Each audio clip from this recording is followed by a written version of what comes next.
Assalamualaikum warahmatullahi wabarakatuh. Kami dari kelompok 9 yang beranggotakan saya sendiri Nurina Nisa dan teman saya Tiara Anggraini dan Tria Warastuti. Nah, di sini kami akan mempresentasikan materi kami yaitu tentang audit perpajakan. Yang pertama yaitu definisi dari audit perpajakan. Nah, adapun istilah audit pajak ini dia lebih mewakili kepentingan Fiskus dalam melakukan pemeriksaan terhadap ketaatan wajib pajak dalam memenuhi kewajiban perpajakannya dan memaksimalkan penerimaan negara dari pajak yang harus diterima. Dan adapun dari pemeriksaan itu sendiri adalah serangkaian kegiatan menghimpun, mengolah data, keterangan, atau bukti yang dilaksanakan secara objektif dan profesional berdasarkan suatu standar pemeriksaan untuk menguji kepatuhan pemenuhan kewajiban perpajakan atau untuk tujuan lain dalam rangka melaksanakan ketentuan peraturan perundang-undangan perpajakan. Selanjutnya, adapun tujuan dari audit perpajakan ini yaitu untuk menguji kepatuhan wajib pajak dalam 5 hal. Yang pertama, SPT lebih bayar termasuk yang telah diberikan pengembalian pendahuluan pajak. Yang kedua, SPT rugi. Yang ketiga, SPT tidak atau terlambat disampaikan. Yang keempat, melakukan penggabungan, peleburan, pemekaran, likuidasi, pembubaran atau meninggalkan Indonesia untuk selama-lamanya. Dan yang terakhir, menyampaikan SPT yang memenuhi kriteria seleksi. Audit perpajakan ini mencakup penilaian terhadap yang pertama, kebijakan perpajakan yang ditetapkan perusahaan yang biasanya terintegrasi dengan kebijakan operasional dan kebijakan akuntansinya. Yang kedua, aplikasi manajemen pajak yang mengelola transaksi perpajakan perusahaan untuk meminimalkan pembayaran pajak tanpa melanggar ketentuan dan aturan perpajakan. Dan yang ketiga, pelaksanaan menyeluruh terhadap kewajiban perpajakan yang diatur dalam undang-undang dan peraturan perpajakan lainnya. Selanjutnya yaitu tujuan dan manfaat dari audit perpajakan. Adapun tujuan dan manfaat dari audit perpajakan ini adalah untuk melakukan evaluasi secara menyeluruh terhadap pengelolaan kewajiban perpajakan perusahaan yang meliputi penilaian terhadap hal-hal berikut ini. Yang pertama, ketetapan kewajiban perpajakan yang ditetapkan perusahaan dan kemampuannya dalam memberikan panduan untuk pengelolaan kewajiban perpajakan yang efektif dan efisien. Yang kedua, kemampuan meminimalkan konsekuensi perpajakan dari transaksi yang terjadi di perusahaan tersebut. Nah, di sini ada 2 poin, yaitu yang pertama, memaksimalkan biaya fiskal dalam setiap pengeluaran perusahaan, dan yang kedua, meminimalkan pendapatan fiskal dalam setiap penerimaan perusahaan. Nah, tujuan dan manfaat dari audit perpajakan yang terakhir adalah kemampuan perusahaan dalam menaati ketentuan dari peraturan perpajakan. Nah, di sini juga terdapat 3 poin, yaitu yang pertama, melakukan pemungutan atau pemotongan seluruh pajak yang harus dilakukan. Dan yang kedua, melakukan perhitungan pajak dengan benar. Dan yang ketiga, menyetor dan melaporkan seluruh kewajiban perpajakan dengan benar dan tepat waktu. Selanjutnya yaitu ruang lingkup dari audit perpajakan. Ruang lingkup dari audit perpajakan adalah keseluruhan aspek perpajakan perusahaan, baik dalam rangka meminimalkan pembayaran pajak maupun ketaatan pelaksanaan kewajiban perpajakan. Nah, di sini terdapat 2 aspek, yaitu yang pertama dari aspek efisiensi pembayaran pajak.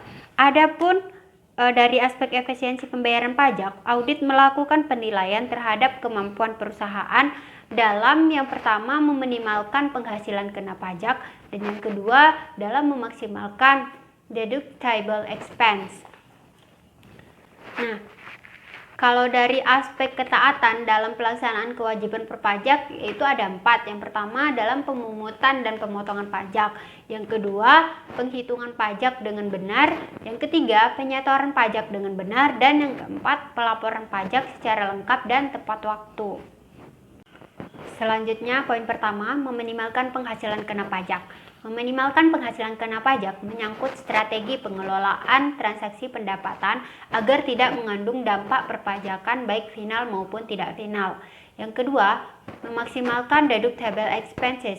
Memaksimalkan beban-beban yang diakui dalam penghitungan pajak atau deductible expenses menyangkut strategi pengelolaan transaksi di mana setiap beban yang terjadi bisa diperhitungkan dalam penentuan besarnya pajak terutang. Ketiga, memasukkan pemberian natura dan kenikmatan sebagai tunjangan dalam daftar gaji. Nah, maksudnya semua pemberian dalam bentuk natura dan kenikmatan tidak diakui sebagai beban fiskal sehingga tidak bisa dikurangkan dalam penghitungan dasar pengenaan pajak. Nah, poin terakhir yaitu mengenai tax review, di mana tax review ini dilakukan untuk menelaah dan menilai bagaimana kemampuan perusahaan dalam memenuhi seluruh kewajiban perpajakannya. Selanjutnya ada hak-hak wajib pajak. Yang pertama, wajib pajak dapat memperpanjang jangka waktu penyampaian surat pemberitahuan tahunan pajak penghasilan sebagaimana dimaksud pada ayat 3 untuk paling lama 2 bulan dengan cara menyampaikan pemberitahuan secara tertulis atau dengan cara lain kepada Direktur Jenderal Pajak yang ketentuannya diatur dengan atau berdasarkan peraturan Menteri Keuangan. Yang kedua, wajib pajak dengan kemauan sendiri dapat membetulkan surat pemberitahuan yang telah disampaikan dengan menyampaikan pernyataan tertulis dengan syarat Direktur Jenderal Pajak belum melakukan tindakan pemeriksaan. Selanjutnya audit atas PPh pasal 21. Pasal 21 yaitu pemotongan pajak atas penghasilan sehubungan dengan pekerjaan, jasa atau kegiatan dengan nama dan dalam bentuk apapun yang diterima atau diperoleh wajib pajak orang pribadi dalam negeri. Untuk menghindari terjadinya kesalahan baik dalam penghitungan, pemotongan, penyetoran maupun pelaporannya, internal audit perpajakan harus memastikan bahwa data-data karyawan yang dihitung pajaknya adalah data yang terbarukan atau up to date. Penerapan tarif PTKP dan tarif pajaknya serta pengisian SPT-nya akurat, penyetoran dan pelaporan pajaknya tidak terlambat. Selanjutnya audit PPh pasal 26. PPh pasal 26 dikenakan atas penghasilan dengan nama dan dalam bentuk apapun yang dibayarkan, disediakan untuk dibayarkan atau telah jatuh tempo pembayaran oleh badan pemerintah, subjek pajak dalam negeri, penyelenggara kegiatan, bentuk usaha tetap atau perwakilan perusahaan luar negeri lainnya kepada wajib pajak luar negeri selain bentuk usaha tetap di Indonesia.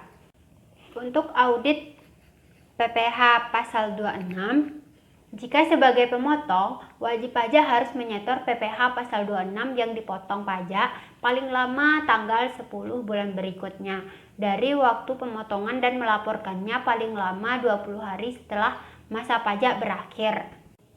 Selanjutnya audit atas PPh pasal 22. Pada pasal 22 ini, Menteri Keuangan dapat menetapkan yang pertama, bendahara pemerintah untuk memungut pajak sehubungan dengan pembayaran atas penyerahan barang. Yang kedua, badan-badan tertentu untuk memungut pajak dari wajib pajak yang melakukan kegiatan di bidang impor atau kegiatan usaha di bidang lain. Yang ketiga, wajib pajak badan tertentu untuk memungut pajak dari pembeli atas penjualan barang yang tergolong sangat mewah.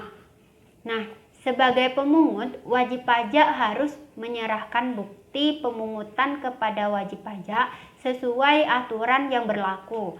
Sebagai yang dipungut, wajib pajak harus mendapat bukti pemungutan yang cukup sesuai dengan aturan yang berlaku dan memisahkan catatannya antara uang muka PPh pasal 22 final dan tidak final.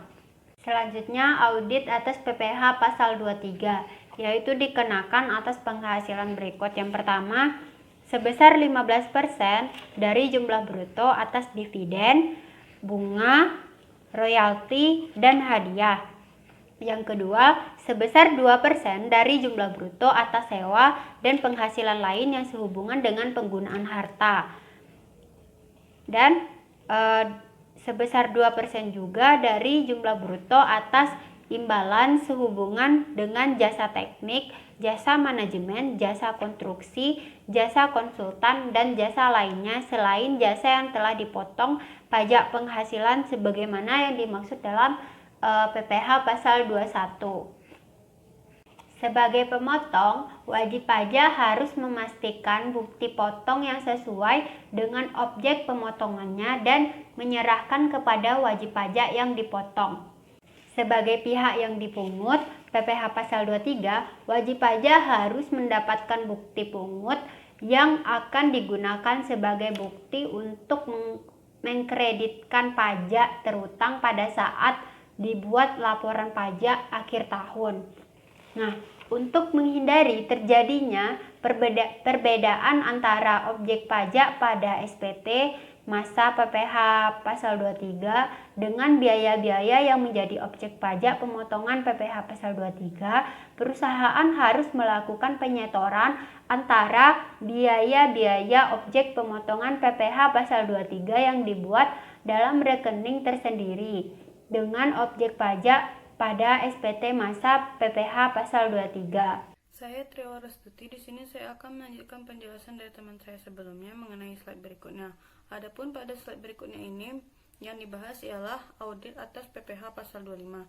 Jadi, auditor sebelum melakukan audit terhadap PPh pasal 25 ini harus memperhatikan beberapa hal, yaitu yang pertama, besarnya angsuran pajak dalam tahun pajak berjalan harus dibayar sendiri oleh wajib pajak untuk setiap bulan adalah sebesar pajak penghasilan yang terutang menurut surat pemberitahuan tahun pajak penghasilan tahun pajak yang dikurangi dengan dua hal. Yang pertama, PPh yang dipotong sebagaimana dimaksud dalam pasal 21 dan pasal 23 serta PPh yang dipungut sebagaimana dimaksud dalam pasal 22. Dan yang kedua yaitu PPh yang dibayar atau terutang di luar negeri yang boleh dikreditkan sebagaimana dimaksud dalam pasal 24 dibagi dengan 12 atau banyaknya bulan dalam bagian tahun pajak. Beralih ke slide berikutnya, yang mana pada slide ini masih merupakan lanjutan dari apa saja yang perlu diperhatikan oleh auditor ketika melakukan audit atas PPh pasal 25. Yang mana selanjutnya ini hal yang perlu diperhatikan ialah besarnya angsuran pajak yang harus dibayar sendiri oleh wajib pajak untuk bulan-bulan sebelum surat pemberitahuan tahun PPh itu disampaikan sebelum batas waktu penyampaian surat pemberitahuan tahun PPh sama dengan besarnya angsuran pajak untuk bulan terakhir tahun pajak yang lalu. Selanjutnya yaitu apabila dalam tahun pajak berjalan diterbitkan surat ketetapan pajak untuk tahun pajak yang lalu, maka besarnya angsuran pajak dihitung kembali berdasarkan ketetapan pajak tersebut dan berlaku mulai bulan berikutnya setelah bulan penerbitan surat ketetapan pajak.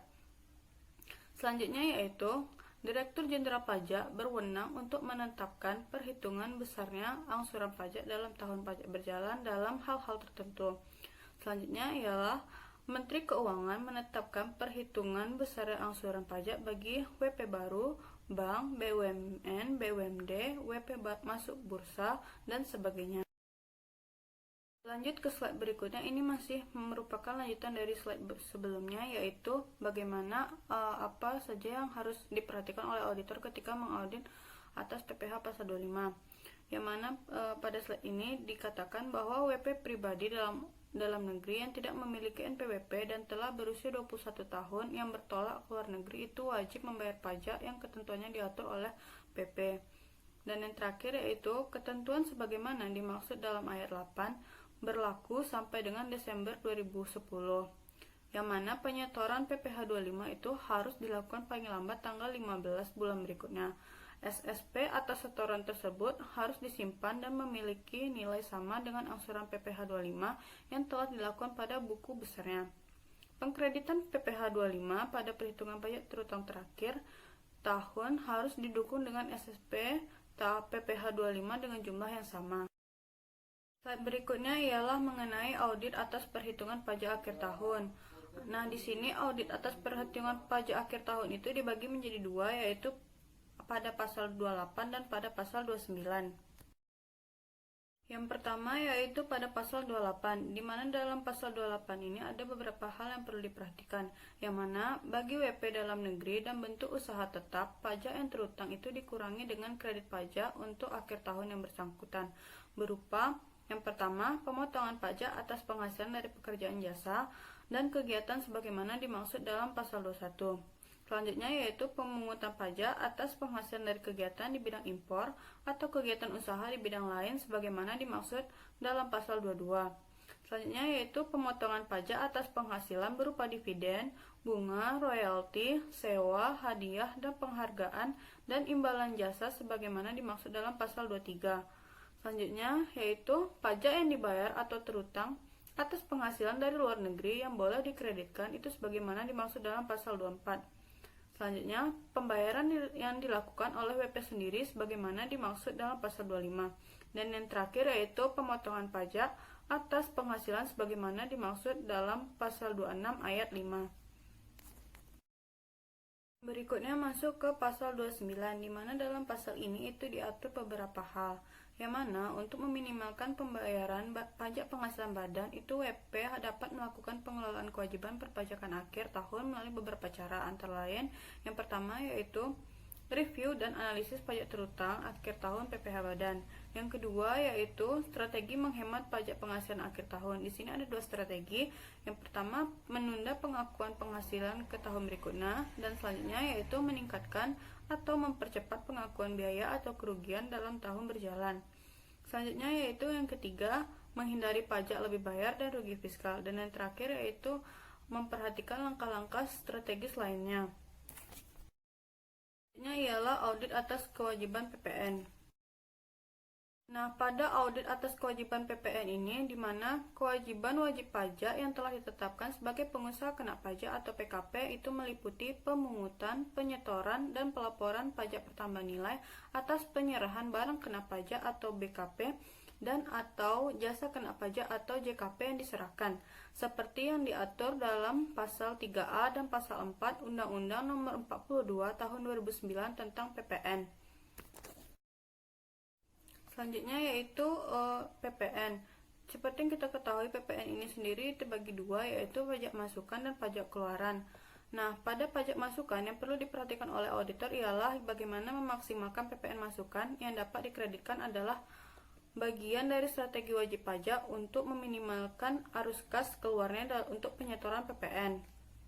Dan yang kedua yaitu pajak keluaran, di mana auditor di sini harus meminimalkan arus kas keluar untuk penyetoran PPN juga dapat dilakukan dengan menunda penerbitan faktur pajak terhadap penjualan yang belum diterima pembayarannya dengan menunda pengakuan penjualan sampai akhir bulan berikutnya.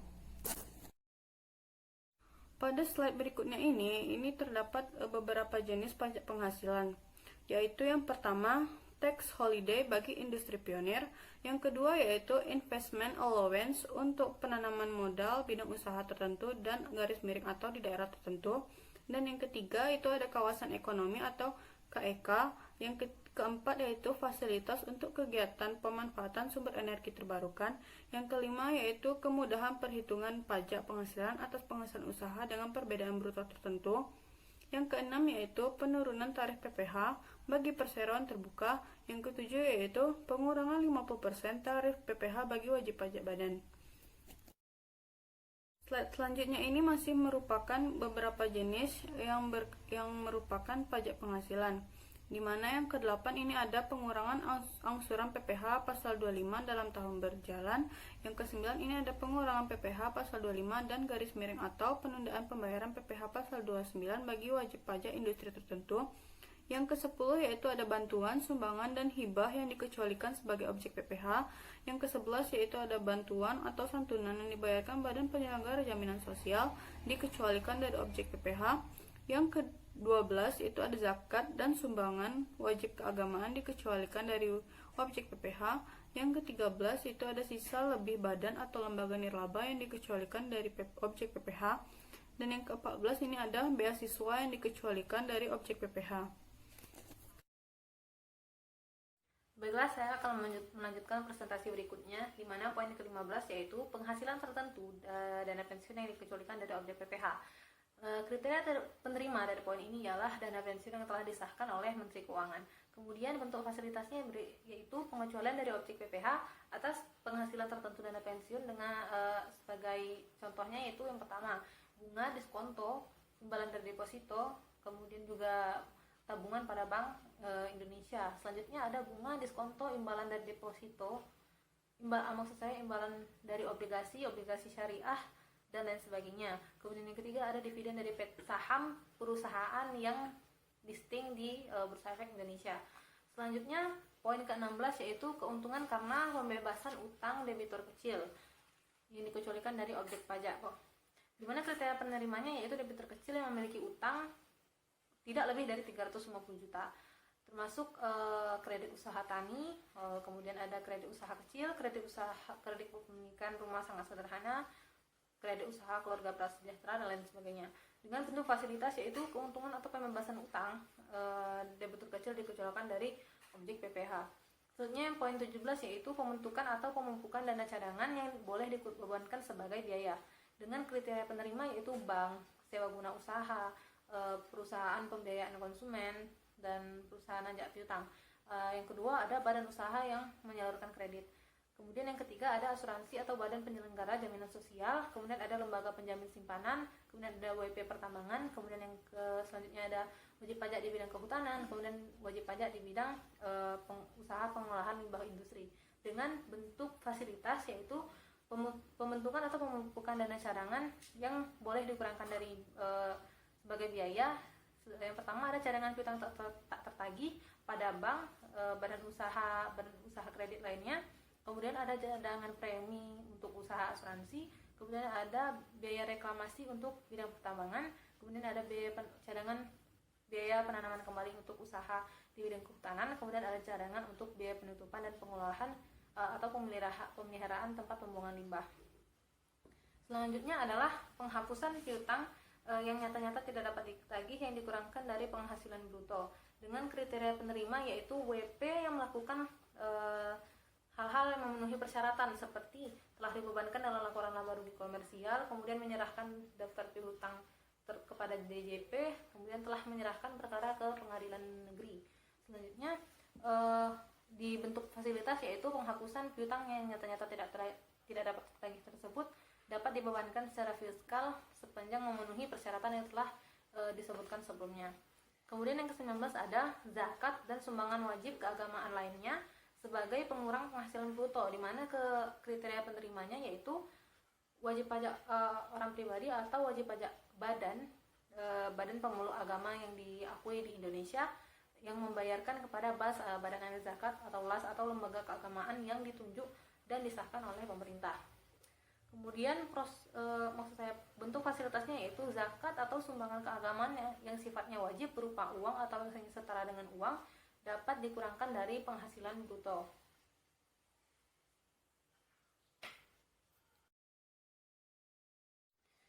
Baiklah, materi selanjutnya atau slide selanjutnya yang yaitu poin ke-20 di mana sumbangan yang dapat dikurangkan dari penghasilan bruto dengan kriteria penerima yaitu wajib pajak yang melakukan atau memberikan pertama sumbangan bencana nasional, kemudian kedua sumbangan kulit Bank Indonesia, kemudian sumbangan untuk fasilitas pendidikan, kemudian sumbangan untuk pembinaan olahraga dan biaya yang dikeluarkan untuk pembangunan infrastruktur sosial yang dengan syarat-syarat tertentu.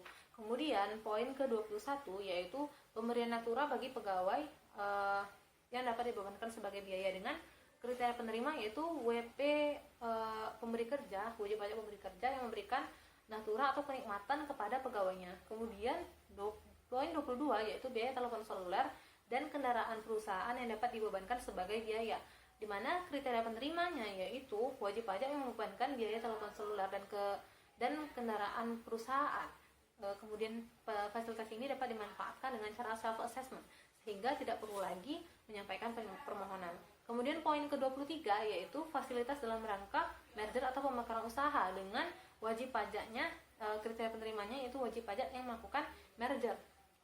Kemudian 24 adalah fasilitas PPh atas revaluasi aset tetap dan angsuran pembayaran dengan kriteria penerima yaitu wajib pajak badan dalam negeri atau BUT yang dapat melakukan revaluasi aset dengan syarat-syarat tertentu seperti yang Pertama, WP tersebut telah menyelesaikan seluruh kewajiban pajaknya. Dan kemudian yang kedua, tidak termasuk dalam WP yang melakukan pembukuan dalam bahasa Inggris atau menggunakan mata uang asing dolar Amerika Serikat. Selanjutnya 25, penangguhan saat mulai penyusutan untuk biaya perolehan harta berwujud di bidang usaha tertentu, di mana kriteria penerimanya yaitu WP yang melakukan yang bergerak di bidang usaha seperti perkebunan tanaman keras, kehutanan, dan peternakan. Kemudian yang ke-26 adalah fasilitas PPH berupa saat pengakuan penghasilan dari pengalihan harta atau bangunan berupa tanah dan atau bangunan bagi wajib pajak tertentu dengan kriteria penerimanya. Yang pertama adalah bank umum yang mengalihkan agunan tersebut kepada pembeli yang sebenarnya. Kemudian yang kedua, bank dalam penyihatan. Kemudian yang ketiga, perusahaan terafiliasi dalam penyihatan. Kemudian yang keempat, debitur yang langsung atau tidak langsung memiliki kewajiban pembayaran kepada bank dalam penyihatan. Kemudian yang kelima, pemegang saham, direktur atau komisaris bank dalam penyihatan. Kemudian yang keenam, debitur atau pemilik agunan pada bank umum. Kemudian yang ketujuh adalah fasilitas ini dapat dimanfaatkan dengan cara self-assessment tanpa perlu menyampaikan permohonan untuk dapat memperoleh fasilitas tersebut.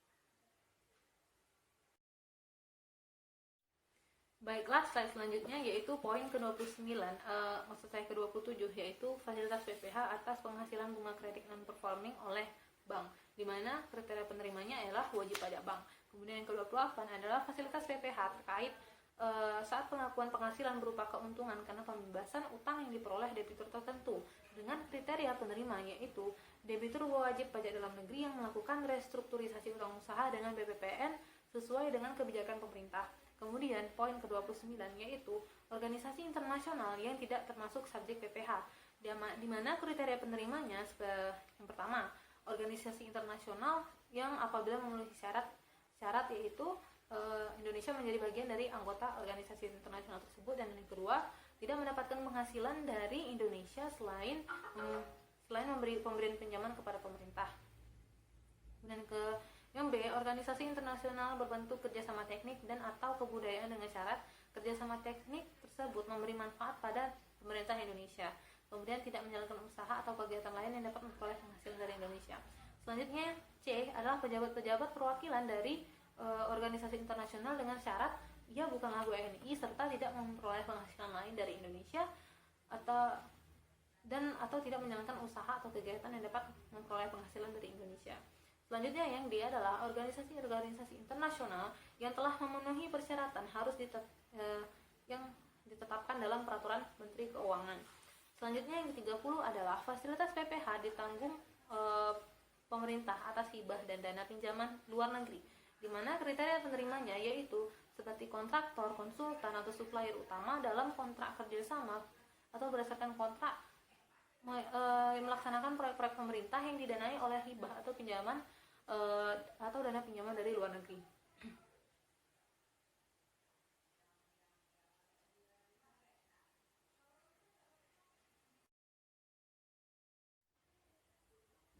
Baiklah, slide selanjutnya yaitu poin ke-31, di mana wajib pajak tertentu yang tidak wajib melapor SPT dengan kriteria penerima. Yang pertama adalah wajib pajak yang memiliki penghasilan tidak lebih atau tidak melebihi dari penghasilan tidak kena pajak atau PTKP. Kemudian yang kedua adalah wajib pajak yang tidak melakukan usaha atau pekerjaan bebas. Kemudian yang ketiga, wajib pajak PPH tertentu yang berhak atas fasilitas ini tidak perlu melakukan penyampaian permohonan.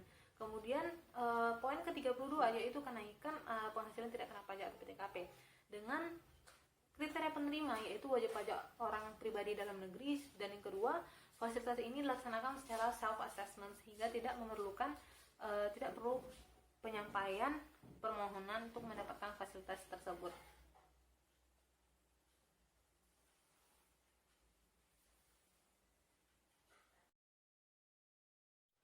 Baiklah, slide selanjutnya yaitu pajak penghasilan atau PPh 21 untuk orang pribadi. Dengan poin ke-33 yaitu PPh pasal 21 yang ditanggung pemerintah bagi pejabat negara, anggota ABRI, PNS, dan para pensiunan dengan kriteria penerima yaitu pejabat negara untuk gaji dan tunjangan lainnya yang sifatnya tetap per bulan, kemudian imbalan tetap sejenisnya. Kemudian adalah untuk PNS, anggota TNI, dan anggota Polri dengan gaji atau tunjangan yang bersifat tetap per bulan. Dan selanjutnya adalah pensiunan dengan uang pensiun yang diterima bersifat tetap per bulan. Selanjutnya adalah poin ke-34, di mana pengenaan PPh pasal 21 dengan tarif yang lebih rendah dan bersifat final. Hal ini diberlakukan untuk pegawai yang menerima dan memperoleh penghasilan berupa uang pesangon, manfaat pensiun, tunjangan hari tua, dan jaminan hari tua sekaligus. Kemudian ada poin ke-35, di mana PPh pasal 21 untuk pegawai harian, mingguan, atau pegawai tidak tetap lainnya dengan kriteria penerima, yaitu pegawai harian, mingguan, atau pegawai tidak tetap yang memiliki penghasilan tidak melebihi 150.000 per harinya. Kemudian 36 adalah kantor perwakilan negara asing dan organisasi internasional yang tidak wajib memotong PPh pasal 21 atau 26 dengan kriteria penerima, yaitu kantor perwakilan negara asing yang tercantum dalam peraturan Menteri Keuangan.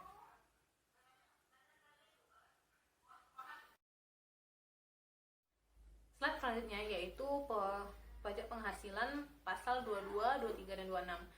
Di mana poin ke-37 yaitu pengecualian pemungutan PPh pasal 22 atas impor dan kegiatan lain. Di mana kriteria penerimanya yaitu adalah wajib pajak pemungut, WP pemungut yang melakukan kegiatan tertentu yang dikecualikan dari pemungutan PPh pasal 22. Kemudian poin ke-38 yaitu pengecualian pengenaan PPh pasal 26 ayat 4 branch profit tax, di mana kriteria penerimanya yaitu BUT untuk usaha tetap yang melakukan penanaman modal kembali dengan dalam bentuk yang pertama adalah penyertaan modal pada perusahaan baru di Indonesia sebagai pendiri, kemudian yang kedua penyertaan modal pada perusahaan di Indonesia sebagai pemegang saham, kemudian pembelian aset tetap ataupun investasi aset tidak berwujud. Kemudian poin ke-39 yaitu pengecualian pemotongan PPh atas bunga deposito dan tabungan serta diskonto sertifikat Bank Indonesia, di mana kriteria penerimanya yaitu adalah wajib pajak atau orang pribadi subjek pajak dalam negeri yang seluruh penghasilannya dalam setahun setelah dikurangi bunga dan diskonto tidak melebihi PTKP. Kemudian yang kedua adalah dana pensiun yang pendiriannya telah disahkan oleh peraturan Menteri Keuangan. Kemudian poin ke-40 yaitu pengecualian dari pemotongan PPh final atas bunga obligasi, di mana kriteria penerimanya yaitu adalah dana pensiun yang pendirian dan pembentukannya tidak disahkan oleh Menteri Keuangan. Dan kemudian yang kedua adalah bank yang didirikan di Indonesia atau cabang bank luar negeri di Indonesia. Baiklah, sekianlah dari presentasi kami. Terima kasih atas perhatiannya. Mohon maaf atas segala kekurangan. Kami akhiri dengan wabillahi taufiq wal hidayah. Wassalamualaikum warahmatullahi wabarakatuh.